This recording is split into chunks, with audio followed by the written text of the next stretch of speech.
예레미야서 29장 1절부터 7절까지입니다. 함께 한 목소리로 읽도록 하겠습니다. 이것은 예언자 예레미야가 예루살렘에서 보낸 편지로서 포로로 잡혀간 장로들 가운데서 살아남은 사람들을 비롯하여 느부갓네살이 예루살렘에서 바빌로니아로 잡아간 제사장들과 예언자들과 온 백성에게 보낸 것이다. 이때는 여고냐 왕과 그의 어머니와 내시들과 유다와 예루살렘의 고관들과 기술자들과 대장장이들이 예루살렘에서 떠난 뒤이다. 이 편지는 유다 왕 시드기야와 바빌로니아 왕 느부갓네살에게 보낸 사반의 아들 엘리사와 hil기야의 아들 그마라를 시켜 바빌로니아로 전달하였다. 다음은 편지의 내용이다. 나 만군의 주 이스라엘의 하나님이 말한다. 내가 예루살렘에서 바빌로니아로 잡혀가게 한 모든 포로에게 말한다. 너희는 그곳에 집을 짓고 정착하여라. 과수원도 만들고 그 열매도 따먹어라. 너희는 장가를 들어서 아들, 딸을 낳고 너희 아들들도 장가를 보내고 너희 딸들도 시집을 보내어 그들도 아들, 딸을 낳도록 하여라. 너희가 그곳에서 번성하여 줄어들지 않게 하여라. 또 너희는 내가 사로잡혀 가게 한 그 성읍이 평안을 누리도록 노력하고 그 성읍이 번영하도록 나 주에게 기도하여라. 그 성읍이 평안해야 너희도 평안할 것이기 때문이다. 아멘. 이 시간 손봉훈 장로님께서 나오셔서 그리스도인의 애국이라는 제목으로 말씀 전하실 때 여러분들에게 큰 은혜 있으시기 바랍니다. 나오실 때 큰 박수로 환영하겠습니다.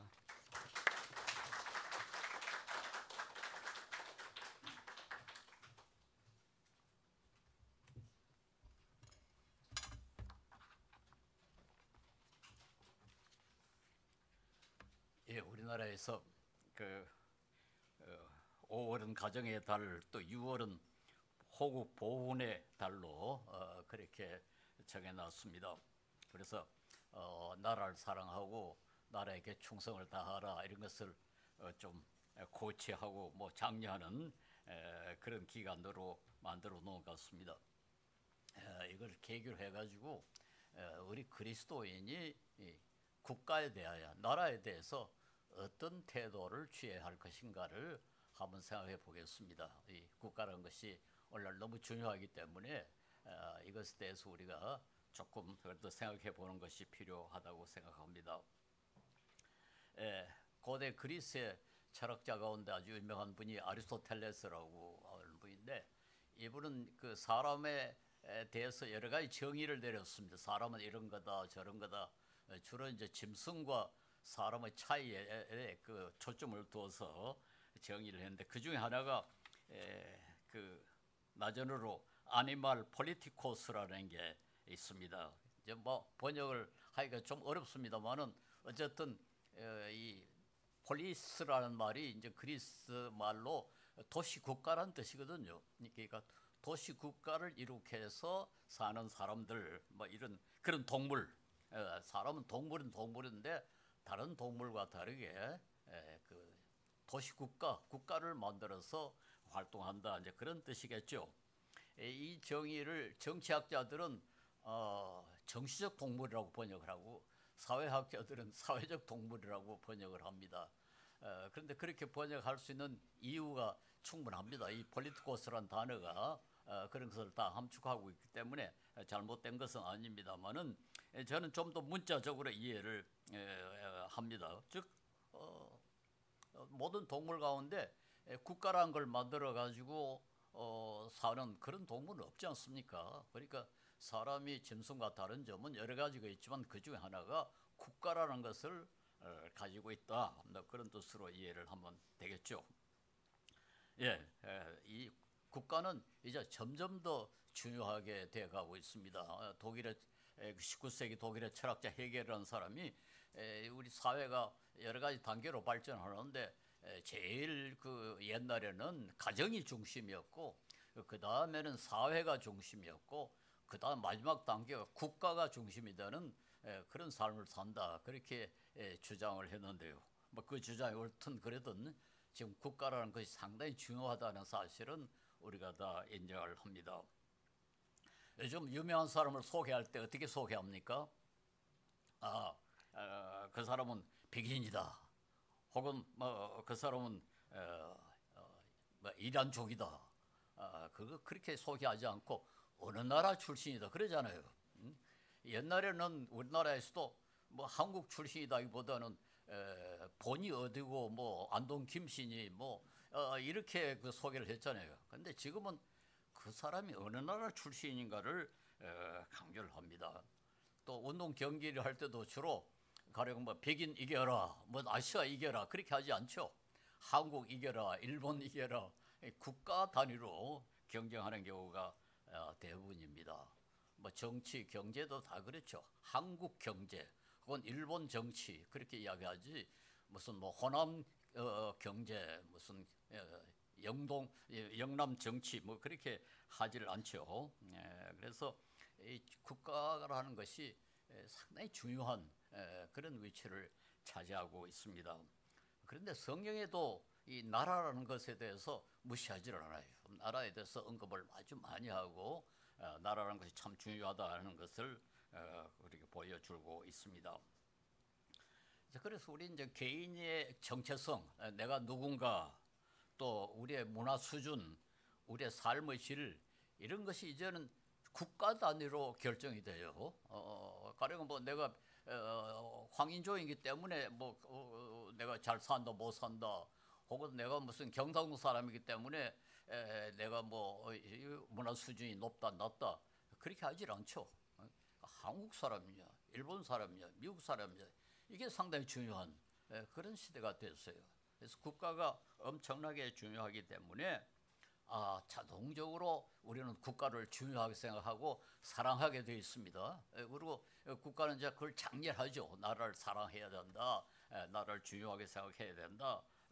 그렇게 해서 사람들이 이제는 상당히 그 국수주의적이 되고 말았습니다. 모든 사람이 자기 나라를 중요하게 그렇게 생각하는 그런 상황이 됐습니다. 그래서 나라가 이제 위기에 처했을 때 뭐 재산, 뭐 평안, 심지어 생명 이런까지도 바쳐가지고 나라를 사랑하는 사람을 우리는 애국자라고 상당히 그렇게 칭송을 하고 그러지 않습니까? 가령 뭐 안중근 의사라든가 또 일본 장군들에게 폭탄을 던져가지고 여러 사람을 죽인 그 이봉창 의사라든가 뭐 이런 사람들, 그런 사람들을 우리가 이제 기리고 호국 보훈의 달에 그런 사람들을 기념하고 그렇게 하지 않습니까? 저도 어제 소식을 들었는데 우리 처조부가 평안북도 안산에서 안주에서 그때 교회 청년 회장이었는데 3.1 운동 때 만세 운동을 주도를 했어요. 그래가지고 결국 경찰에 붙잡혀가지고 고문을 당해서 34살 때 돌아갔습니다. 그래가지고 이제 독립유공자라고 돼 있는데 며칠 전에 소식이 들렸는데 우리 손녀가 그 때문에 장학금을 받게 됐어요. 그러니까 뭐 6대 후손인데 6대 후손도 장학금을 준다.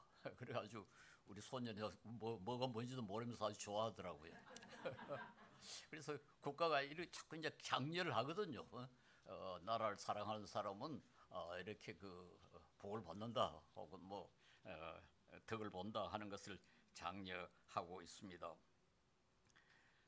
우리 그리스도인들도 우리 한국에서는 애국심이 아주 강합니다. 일제 강점 때, 특별히 3.1 운동 때, 그때 그리스도인의 인구가 전체 인구의 2%밖에 안 됐어요. 그런데 전국에서 일어난 독립운동 만세 운동의 절반을 기독교인들이 주도를 했습니다. 그러니까 뭐 일반 시민들에 비해서 압도적으로 기독교인들이 그 애국 정신이 강했다, 그렇게 말할 수가 있죠. 그 외에도 우리 독립운동가 가운데 이승만, 안창호, 이승훈, 조만식, 김규식 이런 분들이 모두 그 그리스도인들이었습니다. 그러니까 우리나라에서는 그 애국과 기독교는 상당히 그 밀접하게 연결이 돼 있고, 이건 뭐 일반 역사학자들도 다 인정을 하는 그런 상황입니다. 그래서 우리는 그리스도인들은 의뢰의 나라를 사랑하고 사랑해야 된다, 이렇게 생각하기가 쉽습니다. 근데 이제 저는 가끔 그럼 일본 그리스도인들은 어땠을까? 가령 안중근 의사가 자기 나라 수상이었던 이토 히로부미를 총살하지 않습니까? 그리고 이봉창 이사가 일본 장군들을 이렇게 폭탄을 던져가지고 여러 사람을 죽였단 말이에요. 그럼 일본 그리스도인들은 어떻게 해야 될까? 이건 상당히 중요한 그 문제죠. 그리고 그분들은 가령 뭐 안창호라든가 이승만, 김구 이런 분들을 어떻게 봤을까? 훌륭한 사람으로 봤을까? 아주 나쁜 사람으로 봤을까? 일본 사람이 만약에 참다운 그리스도인이라면 당연히 이또는 잘못됐고, 일본 한국 침략은 잘못됐고, 독립운동하는 사람들은 훌륭한 사람이다, 이렇게 해야 되겠죠. 저는 뭐 일본에 그런 사람이 있었는지 그건 잘 모릅니다만은 최근에 그 벌어진 그 위안부 문제, 그 때문에 일본 분들과 좀 이야기를 해보니까 일본에는 그리스도인들만 사죄를 해요. 그게 잘못됐다, 참으로 부끄럽다, 그렇게 하는 걸 봐서 일본 그리스도인들도 뭐 그렇게 크게 다르지 않은 것 같습니다. 일본의 한국 침략은 잘못됐다, 그렇게 생각하는 것이 그리스도인들의 그 태도가 아닌가, 그렇게 생각합니다. 유럽에서도 가령 히틀러의 그 나치 정권은 유대인 600만 명을 재판도 거치지 않고 죽였습니다. 그때 독일의 그 그리스도인들의 뭐 상당수는 그저 조용히 있었습니다만은 그래도 또 일부는 상당히 비판을 했고요. 그 가운데 아주 유명한 분이 본호프 목사 아닙니까? 이분은 아주 그 뛰어난 가문의 그 자녀로 공부를 많이 해가지고 박사 학위뿐만 아니라 독일에는 그 박사 학위 위에 또 하빌타시온이라는 그런 그 학위가 있습니다. 그건 이제 보통 교수 자격이라고 그러는데 그 교수 자격 논문에 통과해가지고 교수가 될 수 있는 그런 분이었고 아주 훌륭한 목사님이었습니다만은 이분은 히틀러를 엄청나게 비판했을 뿐만 아니라 히틀러는 죽여야 한다, 그리고 암살 모임에 그 참여를 했어요. 목사가 자기 나라 수상을 죽이는 일에 가담을 했습니다. 그게 발각이 돼가지고 참 그 2차 대전 끝나기 직전에 그만 사형당하고 말았습니다. 독일의 언론이었던 빌리 브란트라는 분은 자기 나라가 전쟁을 할 때 망명을 해버렸어요. 그래서 노르웨이에서 전쟁 중에 계속 독일을 비판하셨습니다. 그런데 그분이 전쟁 후에 다시 독일을 돌아와가지고 나중에 수상이 됐어요. 그러니까 이분들은 물론 뭐 브란트는 뭐 그리스도인으로서 그렇게 많이 알려진 사람은 아닙니다만, 근데 기본적인 양심 있는 사람들은 우리나라에서 다 오른 게 아니다. 우리나라가 잘못되면은 그건 마땅히 비판해야 되고 그건 거역해야 된다, 그렇게 생각한 겁니다. 그래서 옳든 그르든 내 나라, 이건 기독교적인 애국이 아니다, 이렇게 말할 수 있어야 됩니다. 우리는 그동안에 뭐 큰 전쟁이라는 게 물론 6.25 전쟁입니다만 6.25 전쟁도 그건 잘못된 전쟁이거든요. 북한이 이유 없이 이렇게 그 공격을 했기 때문에 그것에 대해서 그 반항하고 참 전쟁을 일으켜서 그걸 방해하는 것은 그리스도인의 마땅한 의무라고 생각을 합니다. 그리고 일본이 한국을 점령한 것도 그건 잘못된 거니까, 어렵지 못한 거니까 거기에 대해서 반대를 하고 독립운동을 한 것은 그건 얼마든지 정당할 수 있지만은 만약에 일본 그리스도인이라면은 전혀 다른 반응을 보여줘야 되는 게 아닌가, 이렇게 생각합니다. 예, 나라 사랑 참 중요합니다만은 나라 사랑보다 더 중요한 것은 정의입니다. 정의가 그리스도인의 판단의 기준이 돼야지 나의 나라니까 무조건 사랑해야 된다, 그건 그리스도인들의 태도는 아니다. 그걸 우리가 분명히 알 필요가 있습니다. 가령 그 우리가 나라에 대해서 가장 심각한 문제가 될 때가 언젠가 전쟁입니다. 우리나라가 다른 나라와 전쟁을 하는 때 가령 소집 명령이 내려왔습니다. 그 말은 전쟁에 가서 이제 목숨을 내놓고 싸워야 되지 않습니까? 내 목숨도 중요하지만 내가 가서 또 다른 사람을 죽여야 돼요. 그게 전쟁이에요. 근데 그리스도인들에게 가장 어려운 문제가 바로 전쟁입니다. 전쟁할 때 우리가 어떤 태도를 취해야 될 것인가. 이건 사실서 의로운 전쟁 이론이라고 아주 서양에서는 상당히 오래전부터 문제를 삼은 겁니다. 최초로 이걸 문제 삼은 사람은 그 로마의 철학자 키체로라는 사람인데요. 기원전 1세기에 살았던 아주 뛰어난 그 철학자인데 그분이 처음으로 의로운 전쟁 이론, 말하면 정의로운 전쟁, 어떤 전쟁의 정의로우냐. 그러니까 정의로운 전쟁은 우리가 마땅히 참여해야 되고 싸워야 된다. 그런데 어떤 것이 정의로우냐. 뭐 여러 가지 그 조건이 있습니다. 뭐 우리가 상식적으로 생각하는 방어적인 전쟁, 이건 정의롭다 이렇게 주장합니다만은 또 우리가 잘못해가지고 공격을 받을 수도 있으니까요. 그런데 치체로는 우리나라가 하는 전쟁은 무조건 옳다. 그러니까 우리나라를 위한 전쟁은 그야 뭐 우리나라가 정의롭든 정의롭지 않든 상관없이 우리나라가 전쟁을 할 때는 반드시 자동적으로 우리나라 편을 들어야 된다. 그리고 나라를 위해서 싸우는 것은 어렵다.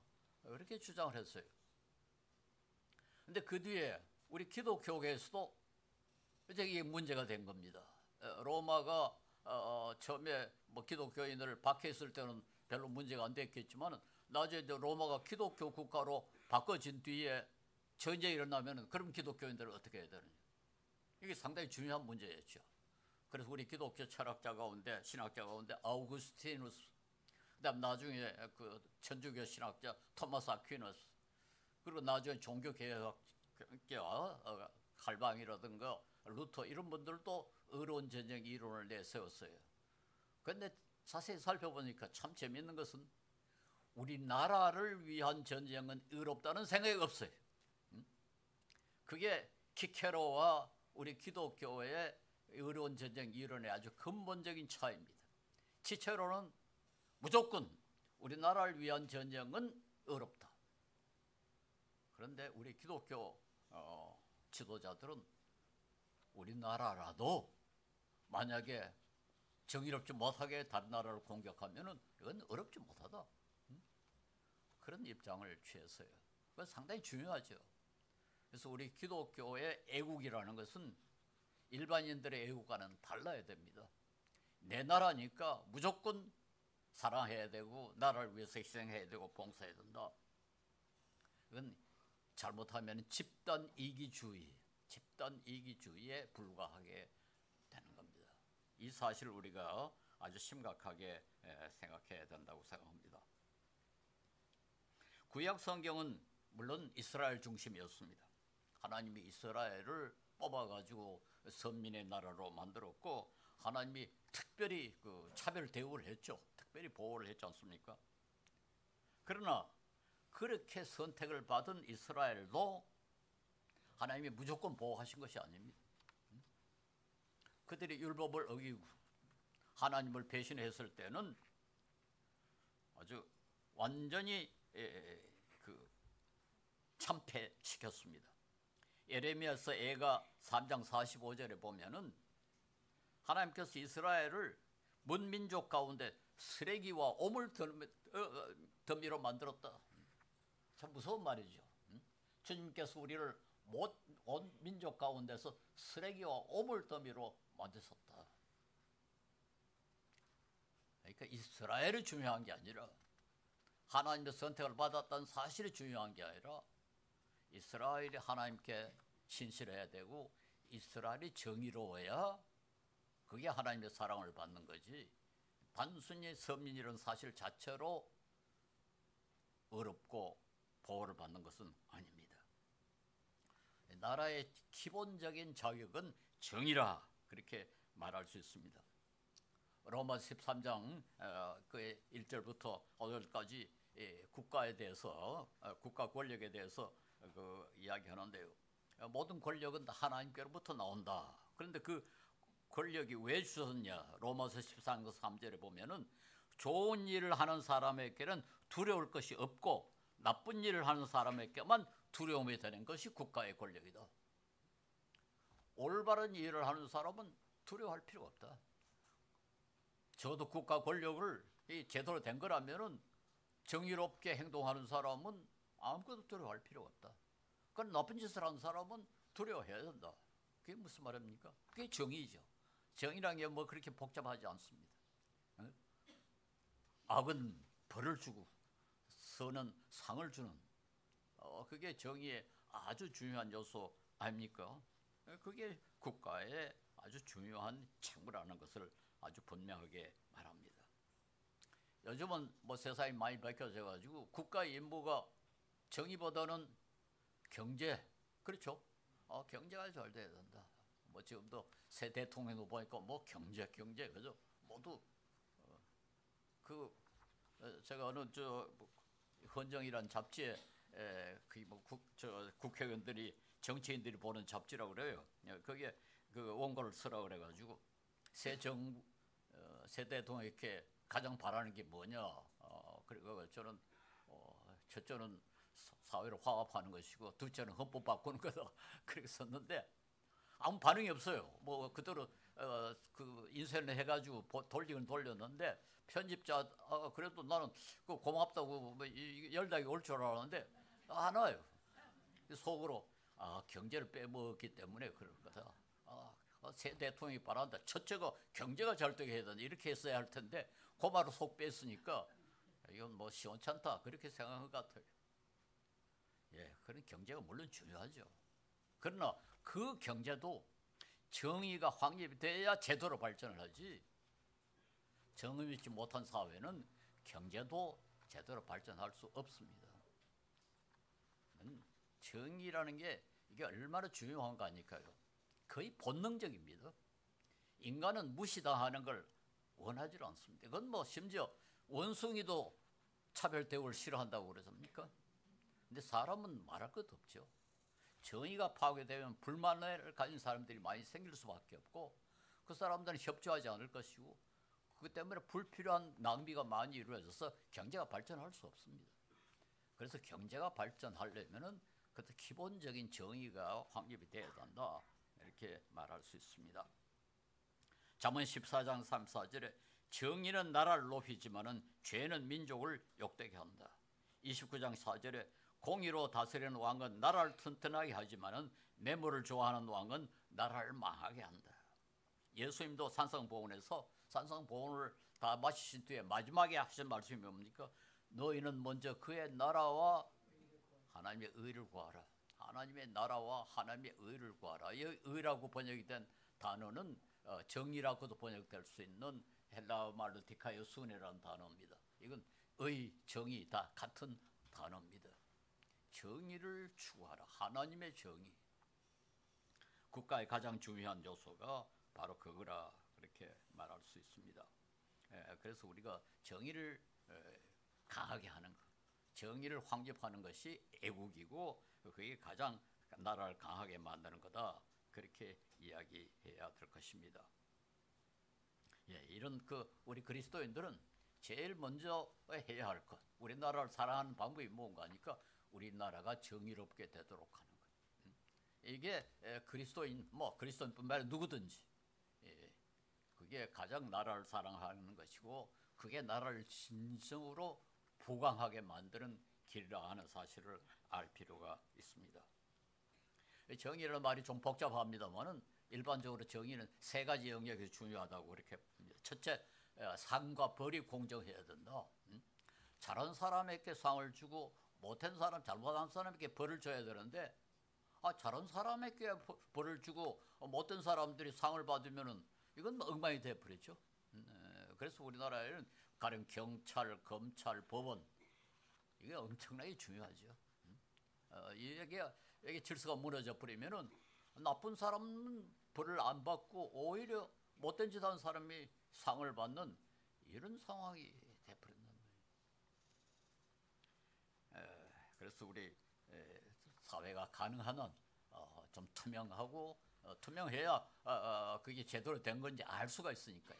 그 다음에는 공정해야 되고, 그렇게 해야 정의로운 사회다 알 수 있고. 두 번째는 법을 만들 때와 법과 규칙을 만들 때 그리고 그 법을 집행할 때 철저히 공정해야 된다. 법 자체가 공정해야 정의가 되지, 법 자체가 잘못돼 버리면 아까도 이야기한 것처럼 못된 짓을 하는 사람이 이익을 보고 선한 일을 하는 사람이 손해를 보지 않겠습니까? 그래서 법이 아주 공정해야 된다. 규칙이 공정해야 된다. 가령 축구 룰을 만들 때 한번 생각해 보세요. 그 얼굴 잘생긴 사람은 공을 손으로 잡아도 괜찮다, 이런 룰이 있다면은 그거 어떻게 되겠습니까? 그건 공정하지를 못하죠. 저는 농구를 보면 항상 좀 공정하지 못하다고 생각해요. 제가 키가 작기 때문에, 아니 농구는 키 큰 사람이 상당히 유리하잖아요. 근데 왜 그런 룰이 만들어지는지 모르겠어요. 저는 농구를 하려면 농구 선수는 키를 얼마 이상 하면 안 된다 한다든가, 키가 얼마 이상 되는 사람은 공을 2번 내도 1점 박수 주지 않는다 한다든가, 그렇게 룰을 만들어야지. 좀 불공정하다고 생각해요. 그래서 룰이 공정해야죠. 그리고 룰을 만들 때 공정하게 이루어져야 됩니다. 독재자가 자기 이익을 위해서 혼자 룰을 만들면 그 룰이 공정하기가 어렵죠. 그래서 우리가 민주주의를 중요시 하는 겁니다. 다수가 합의해서 만들어야 그 룰이 공정해질 수 있다, 그렇게 말할 수 있습니다. 그리고 셋째로 부의 분배. 어떤 재산이 있으면 이걸 어떻게 분배할 것인가.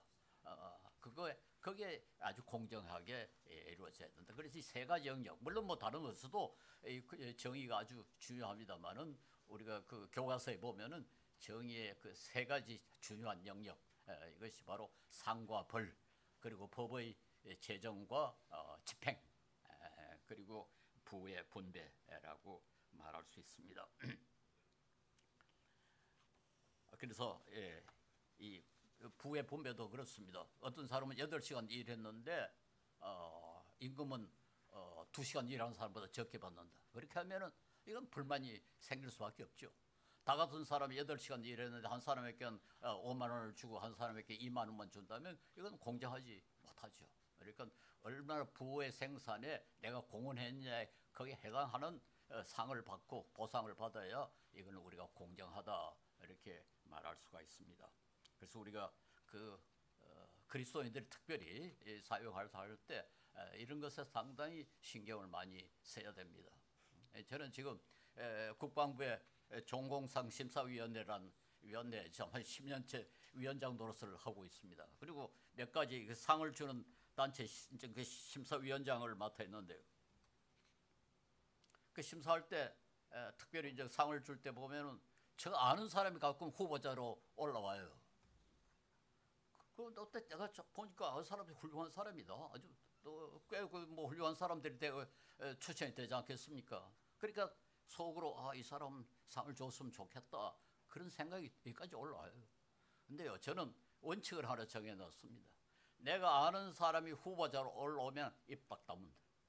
뭐 훌륭하다 나쁘다 말 일치 안 합니다. 저는 사회만 합니다. 여러분 의견이 어떻습니까? 그래가지고 어떤 때는 내 마음에 안 드는 결정을 다수가 해요.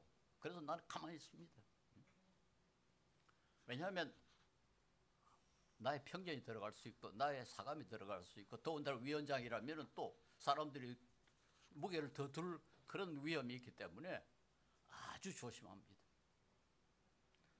한 번은 아주 훌륭한 의사, 더군다나 우리 딸의 심장 수술을 한 아주 훌륭한 의사, 착한 분입니다. 주말이 되면은 지역에 가서 무료로 수술도 해주는 그런 훌륭한 의사인데, 이분이 후보자로 또 올라왔어요. 그러니까 속으로 이 사람은 뭐 당연히 상을 줘야 된다, 속으로 그렇게 하고 싶었습니다. 근데 입 딱 다물었습니다. 그런데 참 감사하게도 다른 위원들이 역시 이분이 아주 훌륭하다, 그러니까 상을 줬어요. 근데 시상식 한 날 이분이 와가지고 제일 먼저 내한테 와서 감사하다고 그래요. 이 양반 의뢰 전국 위원장이고 더군다나 뭐 자기 딸이 자기한테 수술을 받았고 하니까 내가 주장해서 자기가 수상자가 된 줄로 그렇게 알고 있는 거죠. 그래서 내가 아주 정직하게 이야기했어요. 선생님, 나는 입 딱 다물었습니다. 다른 분들이 아주 훌륭하다고 해서 상을 드린 거지 제가 한 건 아닙니다. 그렇게 이야기했어요. 사실 그분에게는 더 좋죠. 뭐 다른 분들이 그 자기가 수술한 사람의 아버지가 아니라 다른 사람이 훌륭하다고 해야 그게 더 가치가 있지 않습니까? 그러니까 그분들에게 뭐 전혀 서운한 것도 아니고요. 예. 우리는 그리스도인들은 사회에 나가서 모든 일에 공정하려고 노력을 해야 돼요. 공정하려고. 공정하다는 말은 뭐 기계적으로 공정하기보다는 우리 성경적인 공정으로 말하자면 약한 사람을 약간 도와주는 것이 공정합니다. 그래서 약자를 보호하는 것. 구약 성경에 말한 것처럼 고아와 과부와 나그네를 돌보는 것. 이게 성경이 가르치는 정의인데 왜 그 약자를 보호해 줘야 되는가 하니까 이 세상에는 항상 약자가 손해를 보게 돼 있어요. 그러니까 그리스도인들은 정반대로 약자 편을 약간 들어야 이게 공정하게 된다. 그렇게 말할 수가 있습니다. 그런데 오늘 제가 그 본문으로 택한 구절은 조금 특이한 구절입니다. 예레미야 29장에 나오는 건데요. 여기는 그 포로로 이스라엘 백성이 바벨로니아에 잡혀갔는데 그 나라에 가서 어떻게 하는 것이 즉 그 나라 뭐 하나의 국가 아닙니까? 거기에서 이 하나님 백성은 어떻게 행동해야 되는가 하는 것을 보여주는데요. 매우 현실적이고 실질적입니다. 뭐 바벨로니아는 물론 하나님을 두려워하는 나라가 아니죠. 그리고 바벨로니아가 물론 정의로운 나라도 아닙니다. 그런데 그 나라를 만약에 하나님 백성이라면 원칙적으로 바꿔야 되지 않겠습니까? 하나님도 알게 하고 그리고 정의도 확립해야 되고 해야 되지 않겠습니까? 그런데 그때 거짓 선지자들 나와가지고 그 백성들 사이에 곧 느부갓네살 즉 그 바빌로니아 왕 느부갓네살이 폐위될 거다. 그리고 나라가 망할 것이다. 그런 예언을 하는 사람이 있었어요.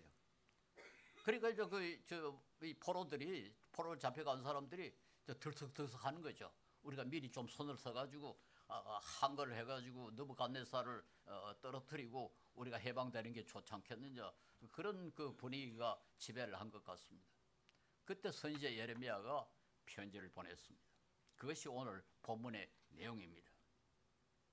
예레미야는 뭐랍니까? 그따위 생각하지 마라. 반란할 생각하지 마라. 폭동을 일으킬 생각하지 마라. 너희들이 느부갓네살을 갖다 폐위시키고 빨리 귀환할 거라고 그렇게 착각하지 마라. 그런 예언에 흥분하지 말고 일까지 지내온 것처럼 집도 짓고 과수원도 가꾸고 결혼해서 아들 딸고 낳고 아주 정상적인 일상생활을 평화롭게 그렇게 해라. 다만 그 나라를 위해서 기도해라. 그 나라가 번영해 주도록 기도하라. 그렇게 지금 편지를 썼습니다. 그리고 끝에 그랬습니까? 그 성에 평안해야 너희도 평안하지 않겠느냐? 괜히 그거 불안하게 만들어가지고 불편하게 만들어가지고 너희도 손해보지 마라. 아주 현실적이고 아주 구체적인 그런 내용의 편지입니다. 이게 좀 독특하죠. 이걸 읽으면 이게 뭐 너무 원칙에 어긋난 거 아니냐? 불의는 한거를 해야 되고 잘못된 건 고쳐야지. 근데 이건 뭐 너무 어떤 패배주의적인, 너무 수동적이고 너무 패배주의적인 그런 그 느낌을 줍니다. 물론 예레미야는 하나님의 계시에 근거해가지고 이렇게 충고를 하긴 했습니다만은 그러나 구체적인 현실에서 우리 그리스도인이 아주 심각하게 생각해야 할 중요한 지혜라고 생각을 합니다. 물론 우리나라가 하나님을 두려워하는 그런 나라가 되기를 바랍니다. 그리고 적어도 우리나라는 정의로운 나라가 되기를 우리가 모두 바라야 됩니다. 그런데 이게 불가능할 때는 어떻게 됩니까? 하나님을 아는 나라가 되는 것도 불가능하고 정말 현실적으로 생각할 때 이 나라가 정의롭게 되는 것도 불가능하고 그럴 때는 어떻게 해야 되는가? 이것에 대해서는 우리가 사실은 그동안에 별로 생각을 안 했습니다. 그런데 예레미야는 포로 너희들이 반항하고 항거하고 요구한 데서 될 거냐?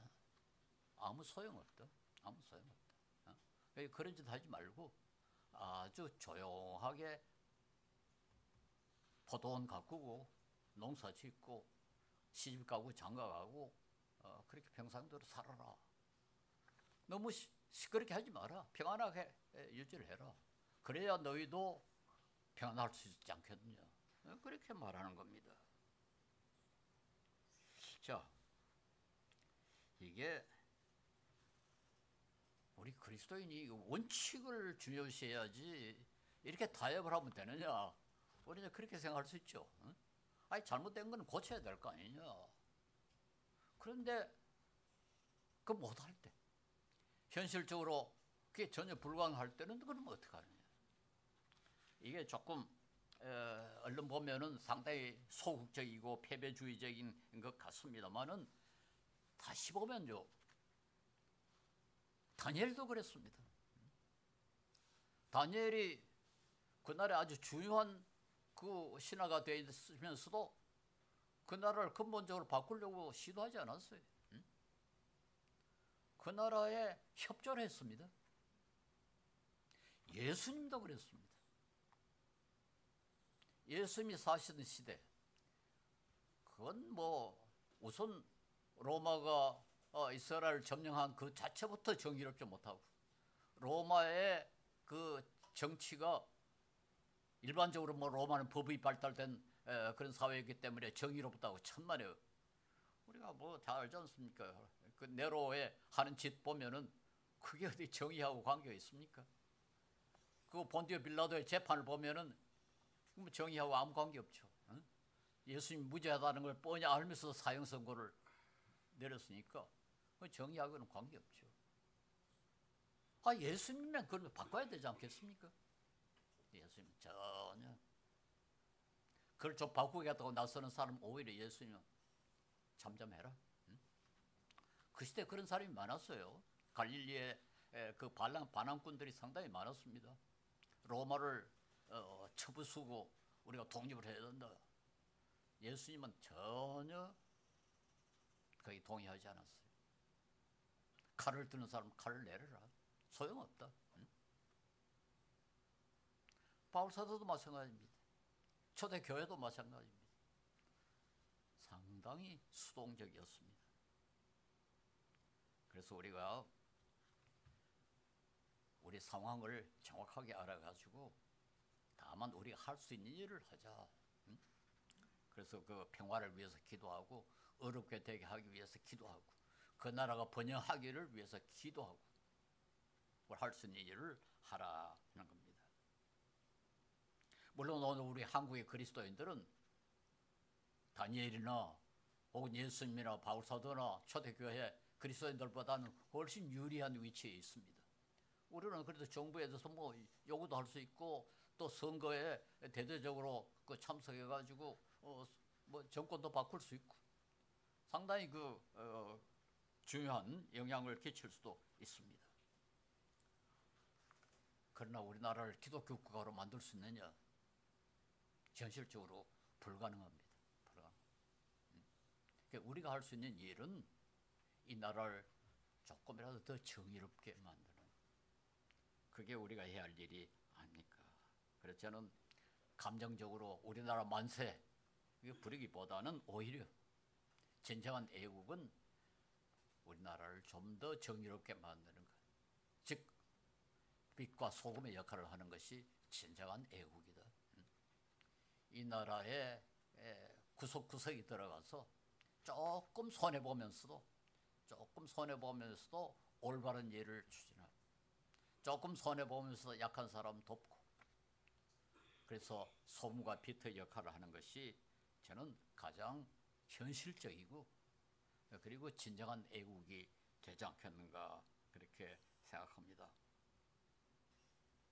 우리나라도 이제 상당히 강한 나라가 되고 말았어요. 이제는 착취를 당하는 나라가 아니라 착취할 수 있는 위치에 있습니다. 약한 나라를 등쳐먹을 수 있는 그런 힘을 갖게 돼버렸어요. 이제는 이걸 감시를 해야 됩니다. 이래서는 안 된다. 적어도 우리나라는 뭐 강한 나라는 좀 이용해 먹어도 좋지만은 약한 나라는 그렇게 하면 안 된다. 그리고 우리나라에 온 나그네들, 근로자들 무시하지 말자. 그 사람들을 보호하자. 이런 일을 우리 그리스도인들이 해야 되지 않는가 합니다. 저는 제가 잘 아는 선교사, 아프리카 말라위에서 수고하는 선교사가 있습니다.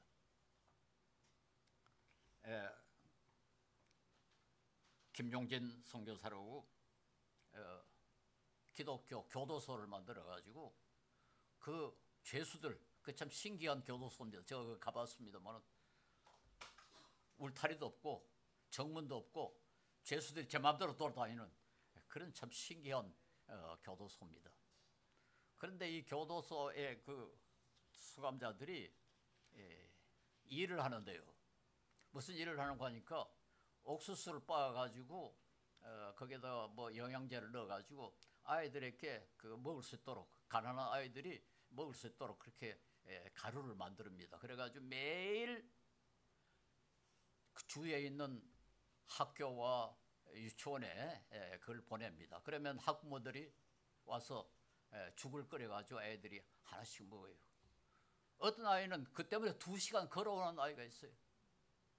뭐 대부분의 백성들이 좀 국민들이 하루 한 끼, 한 2끼밖에 못 먹으니까요. 그 교도소에 이 죄수들이 도망치지 않은 이유가 국립교도소에는 하루 한 끼밖에 주질 않아요. 그리고 밤에는 좁은 방에 다 때려 넣어가지고 누울 수도 없도록 이렇게 앉아가지고 밤을 새야 돼요. 제가 그 교도소에 방문했는데 우리 사람이 계속 울었다고 그래요. 저는 뭐 다른 젊은 교도소 죄수들에게 강의한다고 나가 있었습니다만 그 동안에 김용희 선교사 이거 들으니까 계속 울고 있었더라고. 너무 불쌍했어. 그런데 이 교도소에는 하루 2끼를 줘요. 그러니까 도망치질 않아요. 집에 가면 학교밖에 못 먹을 테니까. 그런데 우리 김용희 선교사가 매일 새벽기도 하고 그래서 사실 신앙적으로 훈련을 잘 시키고 있습니다. 7만 명의 아이들에게 그런 음식을 지금 제공하고 있습니다. 근데 며칠 전에 제가 만났는데 요즘 모슬렘들이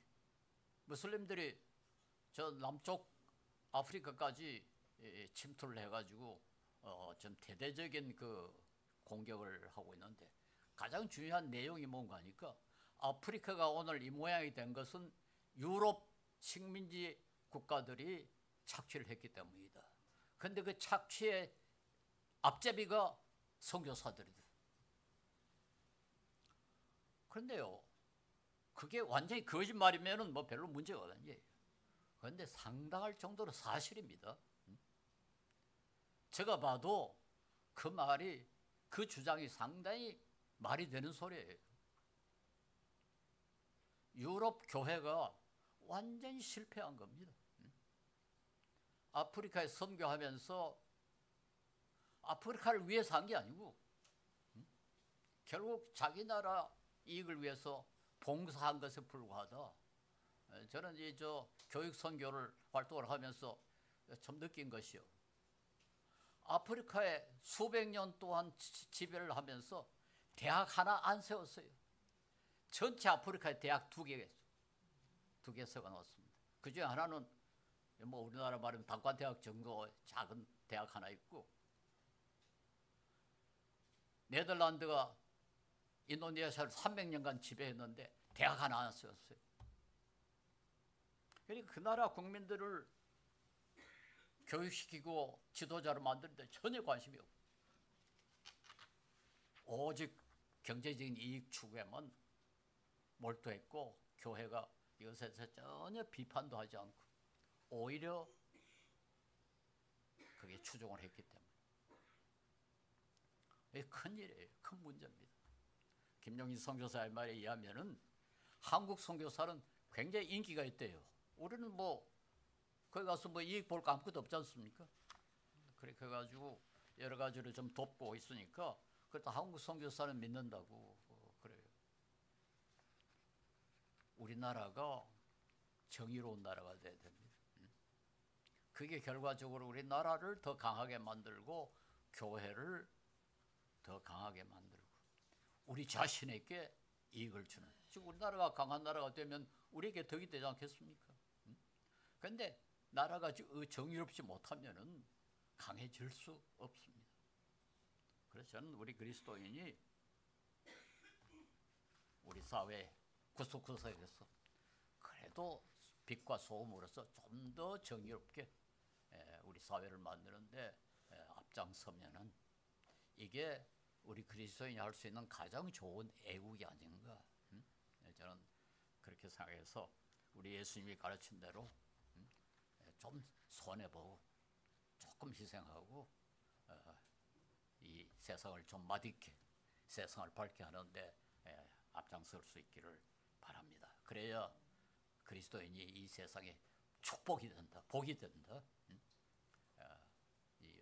우리나라를 강하게 먹고 번성하게 만드는 것이 뭐 좋은 거 아닙니까?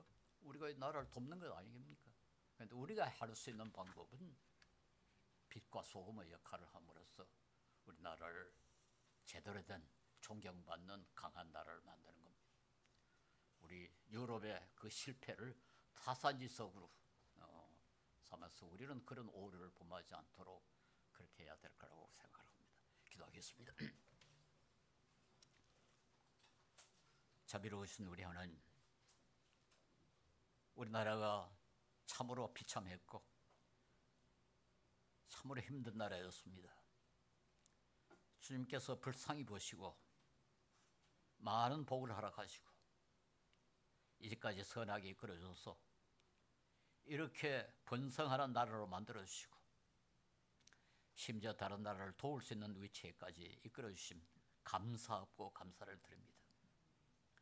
그러나 주님께서 이렇게 복을 주셨지만은 우리가 이 복을 올바로 사용하지 못하는 잘못도 많이 범하고 있습니다. 주님께서 은혜를 베풀어 주셔서 이 땅에 있는 당신의 백성들이 주님의 거룩하신 그 뜻을 받들어서 주님께서 원하시는 정의를 이 나라에 확고히 심을 수 있도록 큰 역할을 할 수 있게 도와주시옵소서. 우리는 모두 이기주의자들이고 우리 이익만 챙기는 약한 것들입니다. 우리에게만 맡겨주지 마시고 주님의 성령으로 우리를 깨닫게 하시고 이끌어 주시옵소서. 예수님 이름으로 기도합니다.